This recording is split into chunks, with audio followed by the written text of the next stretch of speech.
बऱ्याच मुलांना ना बाहेरचे पदार्थ खाण्याची ना खूप सवय असते. पण बाहेरचे पदार्थ तुम्हाला तर माहितीच आहे की किती अनहेल्दी आहेत. तर आपण मुलांना ना थोडेसे एफर्ट्स घरी घेऊन छान वेगवेगळे पदार्थ बनवून देऊ शकतो. तर त्यातलीच एक रेसिपी मी आज तुमच्याबरोबर शेअर करणार आहे. सो व्हिडिओ शेवटपर्यंत बघा. आवडला तर लाईक करा, शेअर करा आणि अशाच छान-छान आणि हेल्दी रेसिपीसाठी ना सबस्क्राईब करायला अजिबात विसरू नका. आजची आपण जी रेसिपी बनवणार आहोत ना, त्यासाठी मी काय-काय साहित्य घेतलेलं आहे ना, ते मी पहिले तुमच्याबरोबर शेअर करते. तर इथे उकळलेला बटाटा घेतलेला आहे. 1 तासभर आधीच हा बटाटा आपल्याला उकळून छान थंड करून घ्यायचा आहे. हवं असेल ना, तर तुम्ही 1 तासभरसाठी फ्रिजमध्ये सुद्धा ठेवू शकता. इथे बारीक चिरलेला कांदा घेतलेला आहे. गाजर, शिमला मिरची आणि कोथिंबीर. भाज्या तुम्ही तुमच्या आवडीनुसार घेऊ शकता किंवा ज्या भाज्या तुमच्याकडे अवेलेबल असतील ना, त्या भाज्या तुम्ही इथे घ्यायच्या. इथे मी घेतले आहेत पोहे. तर हे पोहे मी 10 मिनिटं आधीच भिजवून घेतले. त्यानंतर पनीरची क्यूब बाइंडिंगसाठी 2 चम्मच कॉर्नफ्लॉवर घेतला आहे. कॉर्नफ्लॉवर आता तुमच्याकडे जर नसेल ना, तर तुम्ही मैदासुद्धा घेऊ शकता. चवीपुरता मीठ, त्याचबरोबर काही मसाले घेतले तर लाल तिखट, धणे जिरे पावडर, हळद आणि चाट मसाला. चाट मसाला टाकल्याने ना आपल्या पदार्थाला छान अगदी चटपटीत अशी चव येईल. आता ब्रेडच्या स्लाईस घेतल्या आहेत, तर 4-5 ब्रेडच्या स्लाईस आहेत ह्या. मिक्सरच्या भांड्यात आपल्याला ही ब्रेड अशा पद्धतीने तोडून टाकून घ्यायची आहे. इथे मी ना व्हीट ब्रेड घेतलेली आहे. तर तुमच्याकडे व्हीट ब्रेड नसेल, तर मग तुम्ही ना व्हाईट ब्रेड सुद्धा इथे घेऊ शकता. तर अशा पद्धतीने तोडून आपल्याला मिक्सरच्या भांड्यात टाकून घ्यायची आहे. आता ही ब्रेड आपल्याला मिक्सरमध्ये छान फिरवून घ्यायची आहे आणि आपल्याला इथे ब्रेड क्रम्स तयार करून घ्यायचे आहेत. इथे बघू शकता आपले ब्रेड क्रम्स छान तयार झालेले आहेत. चॉपर घ्यायचा आणि चॉपरमध्ये आपल्याला ह्या सगळ्या भाज्या टाकून घ्यायच्या आहेत.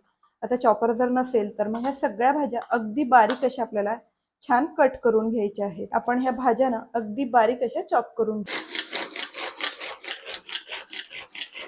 इथे बघू शकता आपल्या भाज्या किती छान अगदी बारीक अशा चॉप झाल्या आहेत. बाउलमध्ये आपण बटाटा अशा पद्धतीने कुस्करून टाकून घेऊ. यामध्येच आपल्याला हे भिजवलेले पोहे टाकायचे आहेत. सगळ्या ह्या बारीक चॉप केलेल्या भाज्या सुद्धा आपल्याला या बाउलमध्ये टाकून घ्यायच्या आहेत. पनीर सुद्धा आपल्याला छान इथे खिसून घ्यायचं आहे. मसाले घेतले आहेत मी इथे. तर मसाले मी तुम्हाला आधीच कुठले-कुठले घेतले आहेत ते सांगितलेले आहेत. आता हे मसाले सुद्धा आपल्याला यामध्ये टाकून घ्यायचे. चवीपुरता मीठ टाकूया. ब्रेड मिक्सरमधून काढून घेतली होती ना, तर त्यातले जे ब्रेड क्रम्स आहे ना, तर त्यातले अर्धे ब्रेड क्रम्स आपण यामध्ये टाकूया आणि अर्धे आपण नंतर वापरणार आहोत. सगळं आपल्याला व्यवस्थित मिक्स करून घ्यायचं आहे.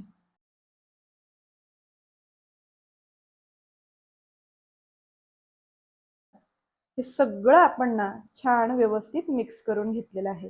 आता यामध्ये टाकायचं आहे आपल्याला कॉर्नफ्लॉवर. तर इथे मी अर्ध कॉर्नफ्लॉवर पहिले टाकते आणि गरज जर वाटली तर मग अर्ध जे उरलेलं आहे ना, ते आपण टाकूया. आता कॉर्नफ्लॉवर टाकून सुद्धा हे व्यवस्थित आपल्याला मिक्स करून घ्यायचं आहे. उरलेलं जे थोडंसं कॉर्नफ्लॉवर होतं ना, ते सुद्धा आपण यामध्ये टाकून घेऊ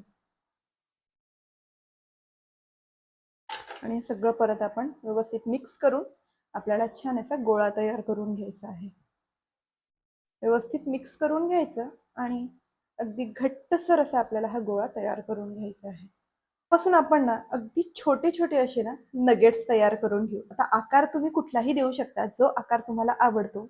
इथे मी नगेट्सचा आकार देते आहे. तुम्ही टिक्की सुद्धा बनवू शकता किंवा स्क्वेअर, ट्रायंगल्स असा कुठलाही शेप तुम्ही इथे देऊ शकता. तर मी अशा पद्धतीने छान हे नगेट्स तयार करून घेते. अजिबात हाताला चिकटत नाही आहे. बघू शकता इथे सगळे नगेट्स मी छान बनवून तयार करून घेतले आणि मुलांना ना घरीच आपण असे वेगवेगळे पदार्थ बनवून दिले की नाही, की मग मुलं पण बाहेरचे पदार्थ अजिबात मागत नाही.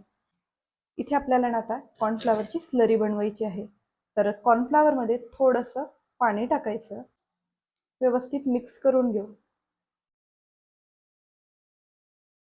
यात थोडेसे ना चिली फ्लेक्स सुद्धा टाकूया. अगदी थोडंसं मीठ. एक-एक नगेट्स यामध्ये डिप करून घ्यायचे आहे अशा पद्धतीने आणि हे ब्रेड क्रम्समध्ये छान कोट करून घ्यायचे आहे. ब्रेड क्रम्समध्ये व्यवस्थित कोट करून घेतले की नाही, की मग आपले हे नगेट्स ना अगदी क्रिस्पी असे तयार होतात. बघा झाले की नाही आपले नगेट्स तयार. चला पटकन आपण याला ना छान फ्राय करून घेऊ. म्हणजे आपल्या मुलांसाठी ना छान टेस्टी आणि मुलांना आवडेल अशी रेसिपी लगेच तयार होईल. गरम-गरम तेलात आपण हे नगेट्स सोडून घेऊ आणि छान आपल्याला क्रिस्पी कुरकुरीत होईपर्यंत हे नगेट्स फ्राय करून घ्यायचे आहेत. ते बघू शकता आपले नगेट्स ना छान फ्राय झाले आहेत आणि रंग पण खूप सुंदर आलेला आहे. सो आपण लगेच काढून घेऊ. जे बाकीचे नगेट्स आहे ना ते सुद्धा आपल्याला तेलात छान फ्राय करून घ्यायचे आहे. इथे बघू शकता आपले ना छान नगेट्स तयार झालेले आहेत. ते क्रिस्पी असे बनवून तयार झाले. आवाज बघू शकता. वरून एकदम क्रिस्पी आणि त्याचबरोबर आतून अगदी सॉफ्ट असे हे आपले नगेट्स बनून तयार होतात. तर ज्यावेळी मुलं ना बाहेरचे पदार्थ खाण्याची डिमांड करतात किंवा बाहेरचे पदार्थ त्यांना खायला आवडतात ना, तर त्यावेळी तुम्ही मुलांसाठी हे नगेट्स नक्की बनवू शकता. रेसिपी कशी वाटली ना मला कमेंट करून नक्की सांगा आणि अशाच छान छान रेसिपीसाठी ना सबस्क्राईब करायला अजिबात विसरू नका.